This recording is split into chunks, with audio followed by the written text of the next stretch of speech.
جس قبلے پر تم پہلے سے تھے، اسے ہم نے صرف اس لیے مقرر کیا تھا کہ ہم جان لیں کہ رسول کا سچا تابعدار کون ہے اور کون ہے جو اپنی ایڑیوں کے بل پلٹ جاتا ہے۔ اب دیکھیے یہ کوئی آسان بات نہیں تھی، کیونکہ لوگ شروع سے لے کے بیت المقدس کی طرف منہ کر کے نماز پڑھے تھے، عبادت کر رہے تھے۔ اب یہ امتحان تھا کہ لوگوں کو جب یہ حکم آتا ہے تو کیا وہ نماز میں کیا وہ ڈائریکشن اپنی چینج کریں۔ یہ بہت بڑی آزمائش آئی تھی لوگوں کے اوپر، اور بہت سے لوگ ڈیفینیٹلی انہوں نے قبول کیا، انہوں نے ڈائریکشن چینج کر لی تھی، لیکن بہت سے لوگ مرتد بھی ہو گئے تھے۔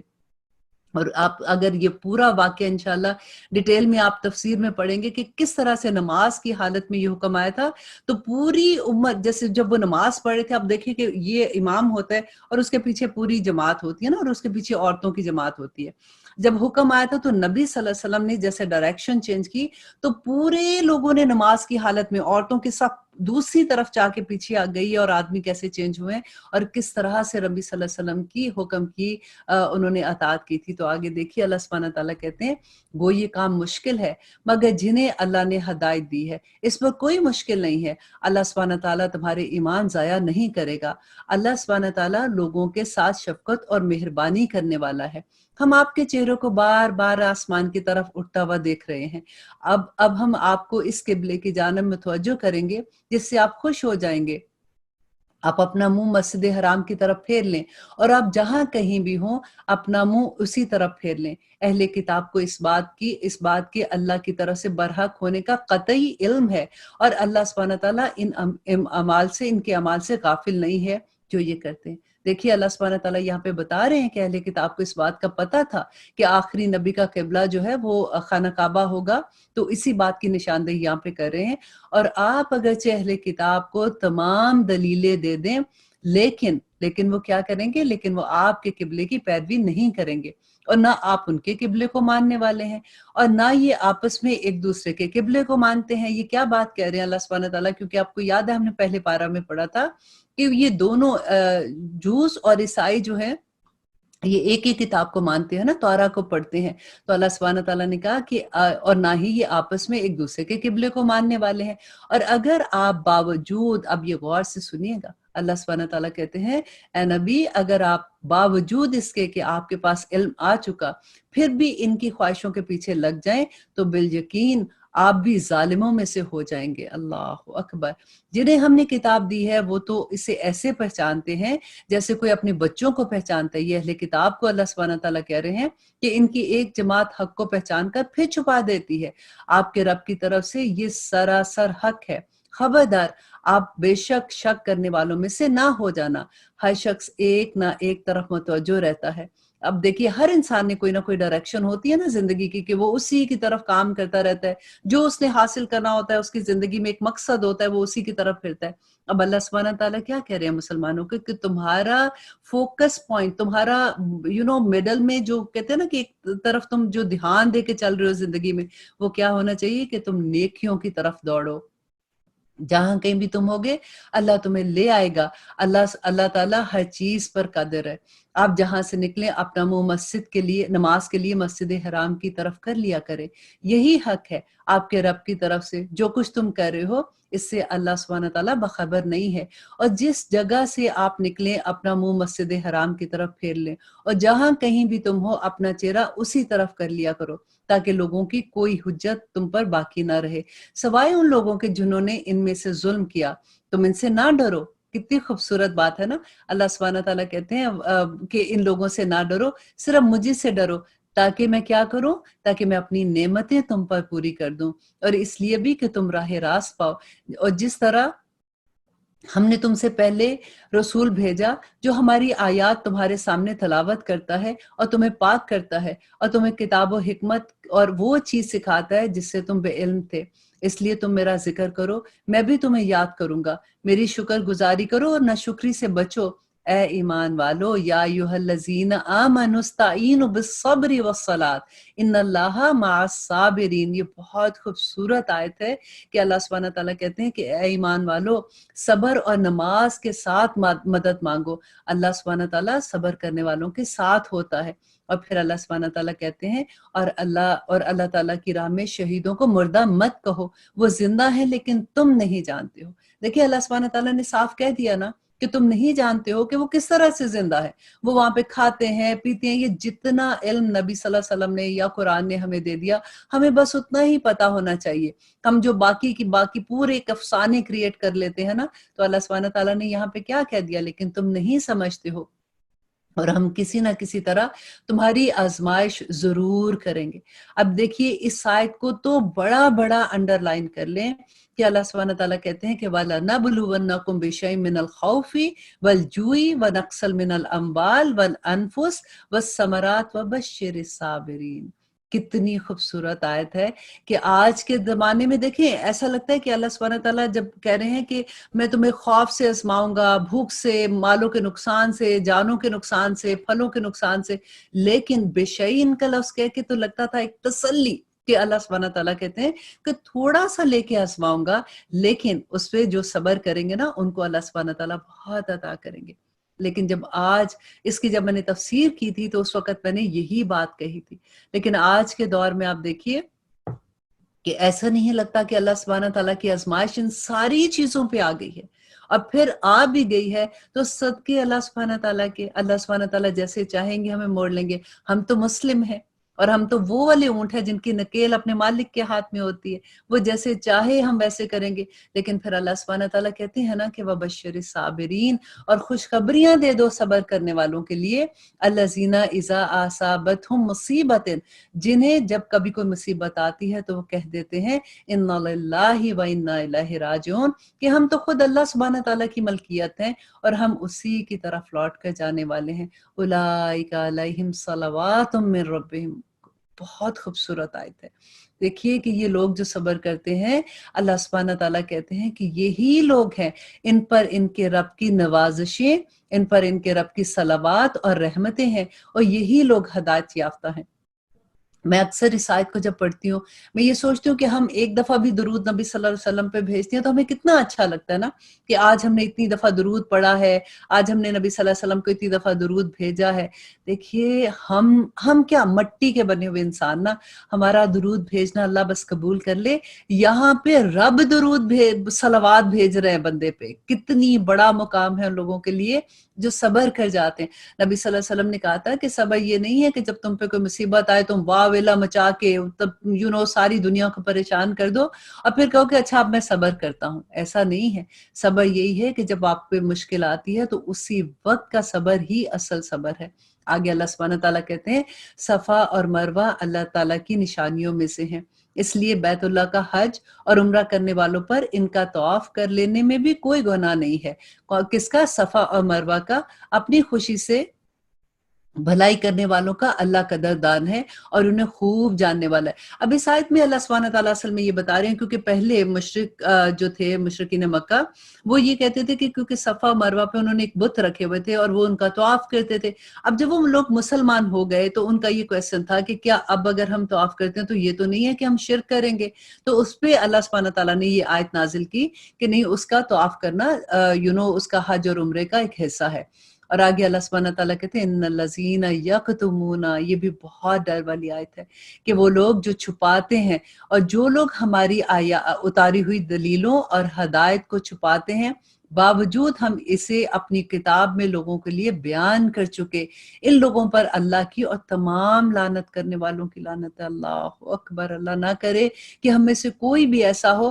دیکھیے یہ کتنی بڑی بات ہے کہ ان الذین یکتمون ما انزلنا من البینات, کہ جو اللہ نے, دیکھیں ہم قرآن پڑھتے ہیں نا, اور لیکن اگر ہم کسی سے کوئی ایسی بات پوچھیں یا ہم کسی سے پوچھیں یا کوئی ہم سے پوچھے تو ہمیں پتہ بھی ہے کہ اب آپ قرآن پڑھ رہے ہیں کہ ہاں قرآن میں یہ لکھا ہوا ہے, اور آپ کہتے ہو نہیں اب اللہ سبحانہ تعالیٰ نے اتنی سختی تھوڑی کرنی ہے, کوئی بات نہیں, یہ بات تو یہودیوں کے لیے تھی, یہ بات تو کافروں کے لیے تھی, یہ بات تو فلاں کے لیے تھی, ہم تو مسلمان ہیں. تو اللہ سبحانہ تعالیٰ کہتے ہیں وہ لوگ جو اللہ کی اتاری ہوئی جو بینہ آیات ہے, قرآن کی اتاری ہوئی آیات کو چھپاتے ہیں نا, تو ایسے لوگوں پر اللہ کی لعنت ہے اور تمام لعنت کرنے والوں کی لعنت ہے. مگر وہ لوگ جو توبہ کر لیں اور اصلاح کر لیں اور بیان کر دیں. دیکھیں یہ تینوں چیزیں ہیں کہ توبہ کر لیں, اصلاح کر لیں کہ اب نہیں کریں گے، اور پھر اگر انہوں نے جو غلط بات کہی ہے پھر وہ بیان کر دیں تو میں ان کی توبہ قبول کر لیتا ہوں. سبحان اللہ. اور میں توبہ قبول کرنے والا اور رحم کرنے والا ہوں. آگے اللہ سبحانہ تعالیٰ کہتے ہیں یقیناً جو کافر اپنے کفر میں ہی جو کفار اپنے کفر میں ہی مر جائیں ان پر اللہ سبحانہ تعالیٰ کی اور فرشتوں کی اور تمام لوگوں کی لعنت ہے. اللہ اکبر. جس میں یہ ہمیشہ رہیں گے، نہ ان سے عذاب ہلکا کیا جائے گا اور نہ ہی انہیں ڈھیل دی جائے گی. تم سب کا معبود ایک ہی معبود ہے، اس کے سوا کوئی معبود برحق نہیں ہے. وہ بہت رحم کرنے والا اور بڑا مہربان ہے.